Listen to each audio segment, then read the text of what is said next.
कुछ काम सीख परिवार का सहारा बनना चाहता हूँ, क्या करूँ? आज ही ज्वाइन करो JS ITI, जहाँ मिलेगा electrician, fitter, surveyor, COPA, fashion technology जैसे ट्रेड्स में रोजगार परक प्रशिक्षण, जिसे प्राप्त कर तुम अपने परिवार को आर्थिक मजबूती दे सकते हो। साथ ही मल्टीनेशनल कंपनीज में 100% placement. JS ITI, Palai Patti, Babatpur, Varanasi. Admissions open.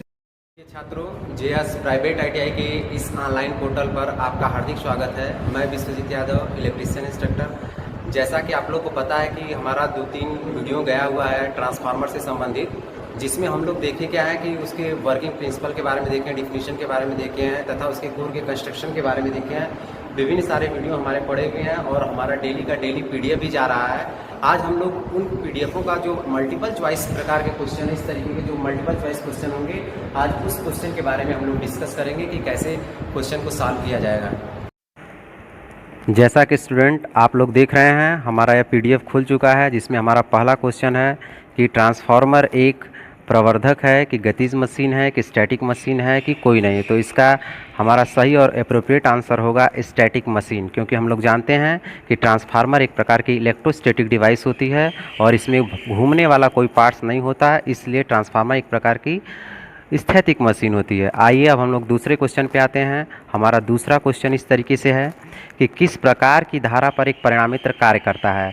तो हम लोग देखते हैं कि ट्रांसफार्मर केवल AC सप्लाई पे कार्य करता है और DC सप्लाई पे कार्य नहीं करता है। तो इसके लिए हमारा सही आंसर होगा AC सप्लाई, क्योंकि हम लोग जानते हैं कि ट्रांसफार्मर अगर DC सप्लाई से चलाया जाए तो क्या होगा, उसमें फ्लक्स तो उत्पन्न होंगे, लेकिन वह कैसे फ्लक्स होंगे, कांस्टेंट नेचर के फ्लक्स होंगे और वह सेकेंडरी वाइंडिंग तक फ्लक्स जा नहीं सकते, जिसके कारण प्राइमरी वाइंडिंग कुछ समय के साथ हीट होकर जल जाएगी। इसलिए हम ट्रांसफार्मर को केवल AC सप्लाई पे ऑपरेट करते हैं। आइए अब हम लोग देखते हैं तीसरा क्वेश्चन क्या है हमारा। तीसरा क्वेश्चन इस तरीके से है कि किस प्रकार की वोल्टता को ट्रांसफार्मर परिवर्तित करता है। तो पहला ऑप्शन है उच्च स्तर से निम्न स्तर, दूसरा है निम्न स्तर से उच्च स्तर, तीसरा है उपरोक्त दोनों, चौथा है धारा में। तो हम लोग देखते हैं, हम लोग बताया था कि ट्रांसफार्मर क्या करता है, हाई वोल्टेज से लो वोल्टेज एवं लो वोल्टेज से हाई वोल्टेज की तरफ परिवर्तित करता है। तो इसके लिए सही और एप्रोप्रिएट आंसर होगा हमारा थर्ड, जिसको हम उपरोक्त दोनों, उच्च स्तर से निम्न स्तर भी करता है और निम्न स्तर से उच्च स्तर भी करता है। सभी को क्लियर हो गया होगा। अब हम लोग आते हैं, हमारा फोर्थ क्वेश्चन क्या है कि क्या होगा अगर ट्रांसफार्मर को DC सप्लाई दी जाए। जैसा कि हम लोग देखते हैं कि अभी बताया था हमने कि अगर ट्रांसफार्मर की सप्लाई DC सप्लाई देंगे तो ट्रांसफार्मर की वाइंडिंग क्या होगी, जल जाएगी। और क्यों जल जाएगी, क्योंकि उसमें कांस्टेंट नेचर का फ्लक्स उत्पन्न होगा और पॉजिटिव नेचर का फ्लक्स होगा नहीं, जिसके कारण हमारी वाइंडिंग क्या हो जाएगी, कुछ समय के बाद जल जाएगी। तो इसका सही और एप्रोप्रिएट आंसर होगा वाइंडिंग जला देगा, थर्ड ऑप्शन। अब हम लोग आते हैं नेक्स्ट क्वेश्चन की तरह। ट्रांसफार्मर की प्राइमरी वाइंडिंग को विद्युत स्रोत से जोड़ते हैं, लोड से जोड़ते हैं, शॉर्ट सर्किट करते हैं और चौथा ऑप्शन हमारा O पे रखते हैं। तो जैसा कि हमने उन लोगों ने बताया कि ट्रांसफार्मर की जो प्राइमरी वाइंडिंग होती है, ट्रांसफार्मर की प्राइमरी वाइंडिंग को प्रायः हम विद्युत सप्लाई से जोड़ते हैं और सेकेंडरी वाइंडिंग को प्रायः किससे जोड़ते हैं, लोड से जोड़ते हैं। तो हमारा इसके लिए सही और एप्रोप्रिएट आंसर होगा ऑप्शन फर्स्ट, विद्युत स्रोत से जोड़ते हैं। नेक्स्ट क्वेश्चन हमारा इस तरीके से है, इनमें से कौन सा ट्रांसफार्मर का प्रकार है।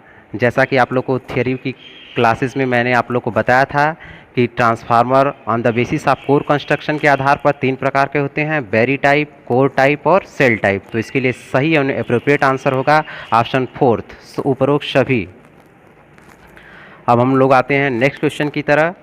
इस ट्रांसफार्मर के कोर में 2 चुंबकीय मार्ग स्थापित होते हैं। इसका मतलब यह है कि किस ट्रांसफार्मर के कोर में 2 मैग्नेटिक पाथ होते हैं। जैसा कि मैंने आप लोग को बताया है कि इसका सही और एप्रोप्रिएट आंसर है सेल प्रकार के ट्रांसफार्मर में। जैसा कि कोर प्रकार के ट्रांसफार्मर में मैग्नेटिक पाथों की संख्या 1, सेल में 2 तथा बेरी प्रकार के ट्रांसफार्मर में 3 मैग्नेटिक पाथ, बेरी प्रकार के ट्रांसफार्मर में बहुत सारे मैग्नेटिक पाथ होते हैं। अब हम लोग आते हैं नेक्स्ट क्वेश्चन की तरह। हमारा नेक्स्ट क्वेश्चन है, वह पदार्थ जो ट्रांसफार्मर कोर के लिए प्रयोग किया जाता है। तो मैंने आप लोग को बताया है थ्योरी क्लासेस में कि ट्रांसफार्मर कोर के लिए सबसे उपयुक्त पदार्थ होता है हमारा सिलिकॉन स्टील, जो है cold rolled grain oriented steel के नाम से भी जाना जाता है, जो हाई परमिबिलिटी और लो रिलक्टेंस पदार्थ का बना होता है। उसका रिलक्टेंस लो होना चाहिए और परमिबिलिटी क्या होनी चाहिए, हाई होनी चाहिए। आइए अब हम लोग नेक्स्ट क्वेश्चन देखते हैं किस प्रकार का युग्मन एक ट्रांसफार्मर के प्राइमरी एवं सेकेंडरी वाइंडिंग के मध्य होता है? तो मैंने आप लोग को बताया था कि ट्रांसफार्मर जो कनेक्ट होता है वह इलेक्ट्रिकली कनेक्ट नहीं होता है, वह कैसे कनेक्ट होता है? मैग्नेटिकली कनेक्ट होता है। मतलब उसकी जो वाइंडिंग होती है प्राइमरी और सेकेंडरी वाइंडिंग, वह दोनों चुंबकीय रूप से कनेक्ट होती है। तो इसके लिए सही और एप्रोप्रिएट आंसर होगा क्या हमारा? चुंबकीय। मैग्नेटिक सर्किट द्वारा क्या होता है? इंटरलिंक्ड होता है। अब हम लोग आते हैं अपने नेक्स्ट 10वें क्वेश्चन की तरफ। किस परिमाण को बदलने के लिए ट्रांसफार्मर उपयोग होता है? जैसे कि क्या बदलने के लिए, किस परिमाण को बदलने के लिए हमारा ट्रांसफार्मर का प्रयोग किया जाता है? जिसमें हमारा सही आंसर होगा वोल्टेज को बदलने के लिए ट्रांसफार्मर, क्योंकि हम क्या करते हैं? उच्च वोल्टता को निम्न वोल्टता में और निम्न वोल्टता को उच्च वोल्टता में परिवर्तित करते हैं। इसलिए सही और एप्रोप्रिएट आंसर होगा हमारा वोल्टेज।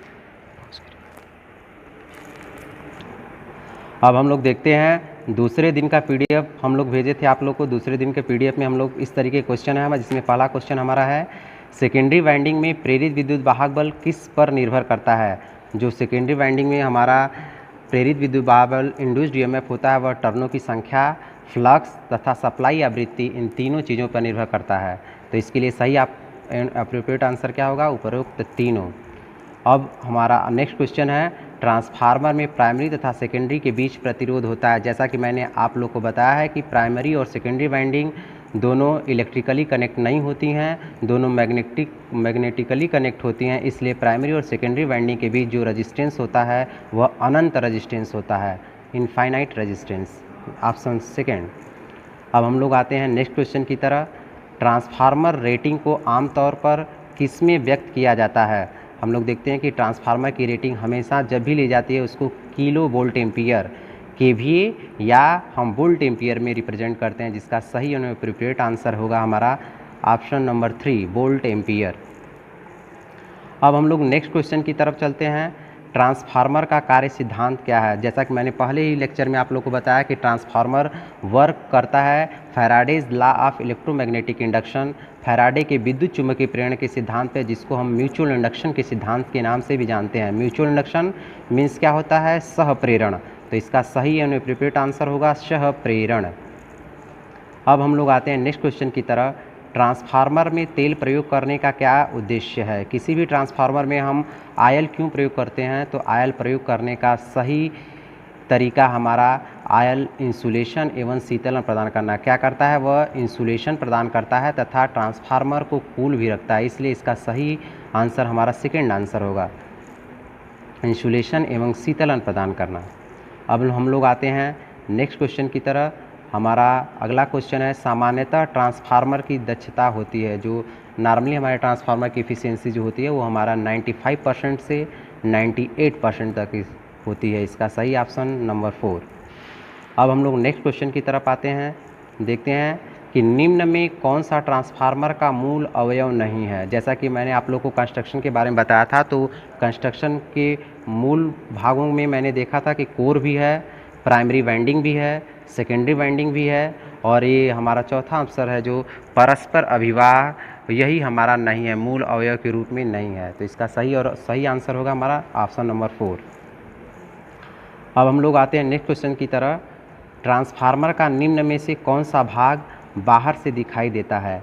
ट्रांसफार्मर का जो बाहर से दिखाई, चूँकि अगले लेक्चर में हम आप लोग को बताएंगे, जो कोर होती है वह ट्रांसफार्मर के अंदर होती है, प्राइमरी वाइंडिंग और सेकेंडरी वाइंडिंग भी ट्रांसफार्मर के अंदर होती है। जैसा कि आप लोग देखते भी हैं, एक बुशिंग होता है जो हमारा ट्रांसफार्मर के बाहर से दिखाई देता है। तो यह बुशिंग ट्रांसफार्मर से बाहर से दिखाई देने वाला भाग है। अगला हम लोग आते हैं नेक्स्ट क्वेश्चन की तरह। निम्नलिखित में से ट्रांसफार्मर चेंज नहीं करता। ट्रांसफार्मर क्या चेंज नहीं करता है? जिसमें पहला ऑप्शन है वोल्टेज, दूसरा है अपैरेंट पावर, तीसरा है फ्रीक्वेंसी और चौथा है बोथ, सेकेंड और थर्ड दोनों ऑप्शन। तो इसके लिए सही आप एवं एप्रोप्रिएट आंसर होगा कि हमारा जो ट्रांसफार्मर होता है वह अपैरेंट पावर तथा फ्रीक्वेंसी को कभी चेंज नहीं करता। जैसा कि मैंने आपको डिफिनीशन में बताया है कि यह उसकी कांस्टेंट केवी रेटिंग और फ्रीक्वेंसी भी क्या होती है? कभी चेंज नहीं होती है। तो इसका सही आंसर 4th। अगला एवं नेक्स्ट क्वेश्चन हमारा, ट्रांसफार्मर में कोर होनी चाहिए। ट्रांसफार्मर की कोर प्रायः वेरी हाई परमिबिलिटी और लो रिलक्टेंस का होना चाहिए, जो CRGO cold roll grain oriented steel का बना होता है। इसके लिए सही आंसर हमारा 4th। उम्मीद है हमारा ये वीडियो आप लोग को पसंद आया होगा। हमारे इस चैनल को लाइक करें, शेयर करें तथा सब्सक्राइब करें तथा लेटेस्ट अपडेट पाने के लिए हमारे बेल आइकन को क्लिक करें।